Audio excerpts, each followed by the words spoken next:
Assalamualaikum warahmatullahi wabarakatuh, and a very pleasant day to everyone. I am Luqmanul Hakeem bin Haji Mohammad Noor from class 1B in ADM180. I am also the group leader of group 1 in ADM181, and I will be presenting about the definitions and the functions of human resource management. Hi, Assalamualaikum. My name is Nur Balqis Binti Mohammad Sukri from ADM181B and a member of Group 1. My number matric is 2021848246.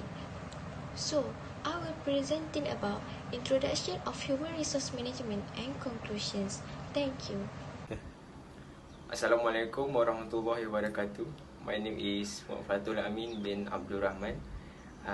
I'm from class AM120B. My matric number is 2021239992, and this video is for my presentation for subject ADM181, which is Human Resource Management. Thank you.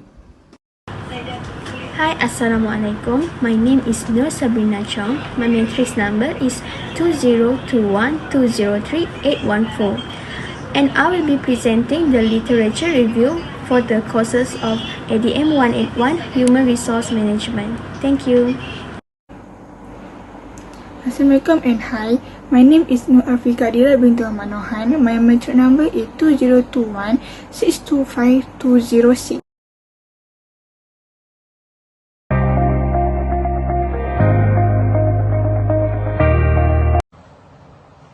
Assalamualaikum, I am Ainul Balqis Binti Mohammad. Let's start with introductions. Human resource management are considered as a basis of every organization. Human resource management is about giving their staff to use their skill to contribute to the organization missions and goals. If an organization wants to attract and retain good employees, good human resource management is a key. This also could be used to cut costs inside an organization. Effective recruitment policies and systems, for example, implies that an organization can hire more people to do their tasks well. Human resource management covers all management practice and decisions that can impact employees. For example, training, hiring, meeting the demands of employees, clarify personnel and management practice. That's all from me. Thank you. Well, back here we are again with me, Luqmanul bin Haji Mohammad Noor, the group leader of Group 1, here in our video group presentation entitled Definitions and Functions of Human Resource Management. For your information, our group has selected one of the best petrol and diesel distributor in Malaysia, which is known as Shell. Before we dig in further into the application of human resource management in the Shell company, we should first know what does human resource management means and what are their functions. With that, lend me your precious ears and time throughout this discussion. So, based on Mondi and Mortokyo 2016, human resource management could be defined as the utilization of employees to achieve an organizational objectives. Meanwhile, based on Bohlander 2010, it is the process of managing human talents to achieve an organization's objectives. And lastly, according to Dessler 2005, it is the policies, practices involved in carrying out the people or human resources aspects of a management position, including recruiting, screening, training, rewarding, and appraising. As for the conclusion of human resource management,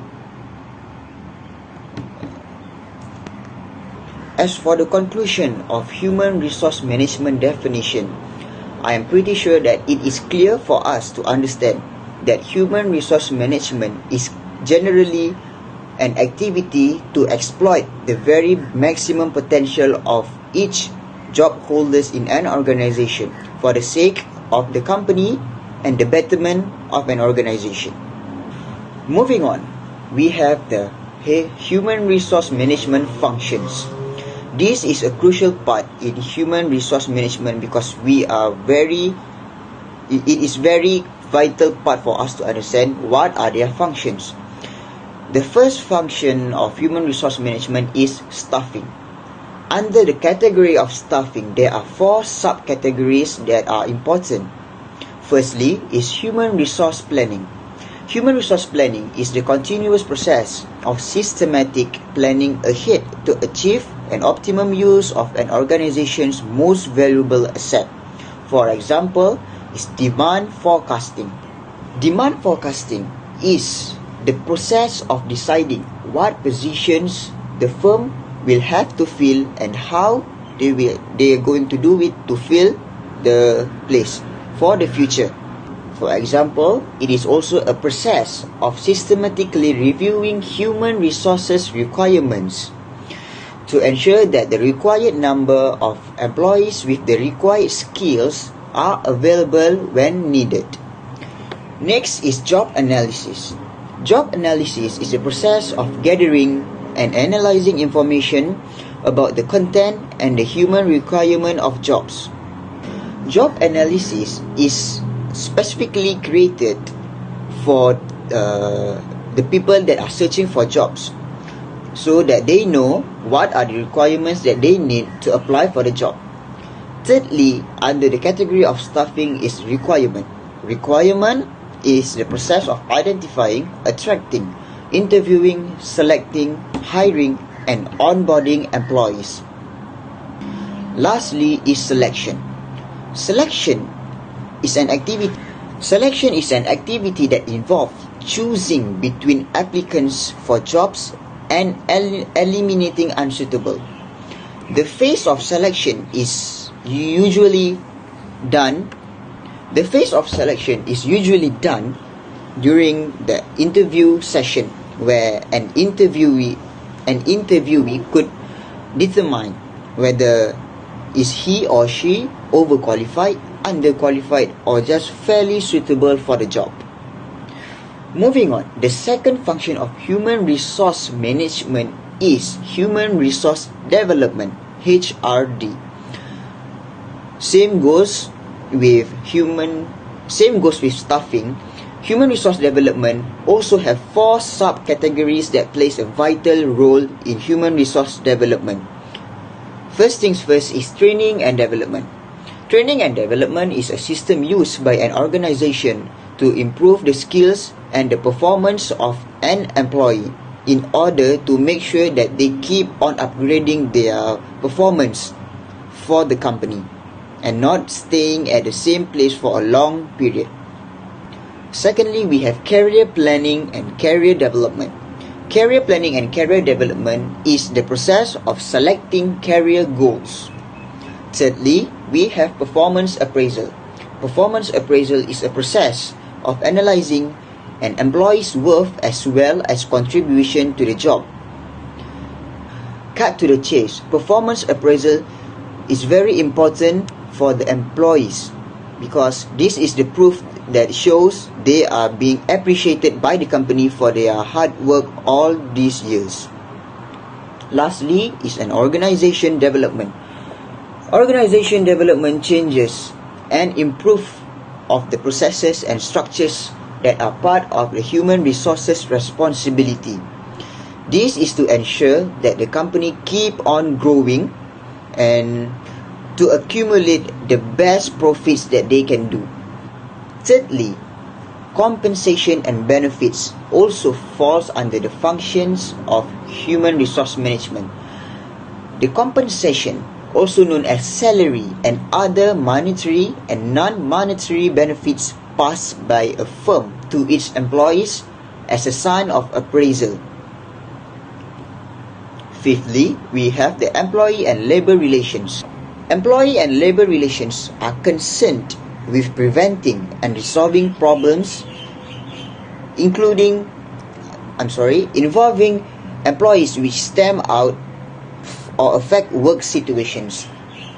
Employee and labor relations is the most important part in the company because the company need to take care of their workers, their employees' mental state, and in order to deter a toxic relationship between workers themselves. Why? This is to create a harmony environment so that they are mentally healthy and could work in peace. Last but not least, safety and health is the last HRM functions. Safety and health is a cross-disciplinary area concerned with protecting the safety, health, and welfare of people engaged in work or employment. Safety and health is also an important part in human resource management because all community members of a company needs to follow the instruction and SOPs that has been laid out by the human resource in order to deter any unwanted accidents and situations. Alright, so for human resource management, I guess I have explained well the definitions and the functions of human resource management. With that, I would like to pass on to my other group members to explain how Shell apply their human resource management throughout the country. Thank you. What does Shell do? As you know, there are upstream, integrated gas, renewable and energy solution. Other than that, downstream are the three division of Shell activities. This evidence show that Shell have a large project as well as research and development. Upstream organization manage the exploration and extraction. The exploration and extraction means that of crude oil and the natural gas. It also Shell also markets and transport oil to manage the infrastructure. And besides that, the integrated gas activities are upstream and the midstream infrastructure that required to get gas. Moreover, Shell also renewable and energy solution also dedicated in creating commercial solution to satisfy Shell's client to change their energy demand supply. There are Shell history in Malaysia where it is well known as a business partner in motivating Malaysia towards success as a long-term investment. Next, Shell give initiative example like scholarship and young entrepreneur. And now Shell employs 1,000 of workers in Malaysia, which is upstream, midstream and also downstream industry have a good services. Not just in Malaysia but in the worldwide, that headquarters is situated in England and Wales to control the shareholding of the Shell. The Shell is a group to enhance the position as a leading energy company by supplying oil and gas. Last but not least, why our group decided to choose Shell's company? The reason is because this company has a various benefit that attracts our attention. Research about Shell company, as you know, that Shell company is well known. 1 million of people in Malaysia to give excellent service in refuel their vehicles. So that we can see that Shell has received an outstanding awards, and they always emphasize in quality to produce oil and achieve their goals by provide the best services to their customer. Thank you. Thank you. Hi and Assalamualaikum everyone. I'm Nur Shabrina Chong. I will be presenting about the human resources management that related with the shell company. Every company has their own competition, so most of the company need to gain their competitive advantage through people. For example, Sarawak Shell Berhad is the subsidiary of Royal Dutch Shell that will use a solar and wind hybrid to renewable power system. It is the first wheelhead platform in Malaysia. By this, it will increasing investment and will continue to pursue competitive. Next, in every company, they must know their own functional objective. For instance, the Shell Malaysia chairman Ivan Tan stated that the company will grow up in the future. This is because Malaysia has companies in US and Singapore that already doing massive power generation. The functional objective is to maintain the employees' contribution, so with the employees movement, Shell Malaysia can achieve the highest levels about the country's energy technology. Day by day, the world's technology is becoming increasingly advanced.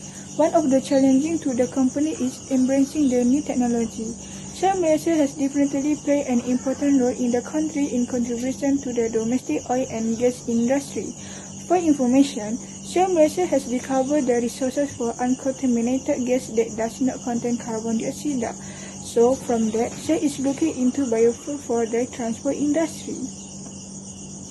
So in the conclusion, every company need to know what their goal and strategy to make sure all the goal can achieve for the sake of company and employees. Hi, I am Nur Shabrina Chong. Will be presenting the literature review on function of human resources management of Shell Company. Shell is a worldwide energy and petrochemical company which aim is to satisfy the world's growing demand for more and cleaner energy solutions in economically, environmentally, and social responsible way. In the human resource, Shell Malaysia retrieved on November 26, 2021 in charge of providing organizational support and change management, as well as creating and implementing team development programs. You could oversee projects involving staff training and benchmarking, as well as the design of performance management system. So that human resources jobs provide you with the opportunity to work in both generalist and specialist role, allowing you to get experience in variety of business. Next, in the report on 2017, Shell Malaysia contribution to sustainable development project in Sabah and Sarawak have increased 17% for 2017. This evidence shows that function of human resource development skill is increased year by year. Employee contribution in general are any contribution made by employees to their own benefit plan. Lastly, article on 1st August 2017, Kota Kinabalu of Shell Malaysia announced that 6 non-governmental organizations (NGO) will receive financial funding to carry out unique initiatives to help Sabahan and Sarawakan people. In this evidence shows that Shell also search for ways for its employees to volunteer and serve as ambassador for activities with our partner. Almost 100 Shell employees have offered their time and effort to help our partner organization this year alone. Besides that, Shell plays an active role through the Shell SD Grant program, just being a financial partner for this project in the human resource management functions. This recent study review have begun to provide an organization task must be coordinated and directed on how Shell company cooperating in Malaysia. Thank you. As a conclusion, Shell Company is already assisted Malaysian pupils. We also can conclude that Shell Company is a big corporation. The Shell environment stability relates to centralization and high formalization. Now, Shell is going to aim to continue providing benefits. Even so, no matter how hard Shell is trying to combine its framework, it never be fully integrated. It will be fascinating to see how Shell handle to hit combination of different objectives.